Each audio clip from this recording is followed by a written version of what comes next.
Hello all, this is another what I eat in a day. Early morning 5కే లేస్తాను కాబట్టి లేచిన వెంటనే హాట్ వాటర్ తాగి హోమియోపతి మెడిసిన్ వేసుకుని నా స్టడీస్ అన్నీ కంప్లీట్ చేసుకుంటాను. ఇంటర్మీడియట్ ఫాస్టింగ్లో నా ఈటింగ్ విండో 9కి స్టార్ట్ అవుతుంది కాబట్టి 9కి బ్రేక్ఫాస్ట్గా 2 boiled eggs with ragi Java తీసుకుంటున్నాను.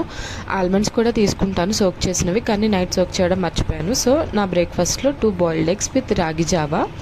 ఆఫ్టర్నూన్ లంచ్లోకి mutton curry with onion salad అనమాట. కర్రీ చాలా యమ్మీగా వచ్చింది. రెసిపీ కావాలంటే కింద నేను ఆ వీడియో లింక్ని ట్యాగ్ చేస్తున్నాను, అక్కడికి వెళ్ళి ఆ రెసిపీ ఏంటో చూసేయండి.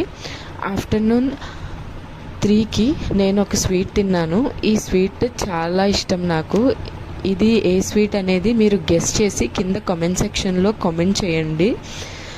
అండ్ ఈవినింగ్ 5కి నాకు లాస్ట్ మీల్. సో లాస్ట్ మీల్గా నేను కొబ్బరన్నం విత్ మటన్ కర్రీ తిన్నాను అనమాట.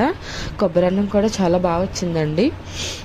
నా వీడియోస్ కనుక మీకు నచ్చినట్టయితే లైక్ చేయండి, షేర్ చేయండి, కామెంట్ చేయండి. అలాగే వైబ్ విత్ రమ్యశ్రీ అనే ఛానల్ని సబ్స్క్రైబ్ చేసుకోండి.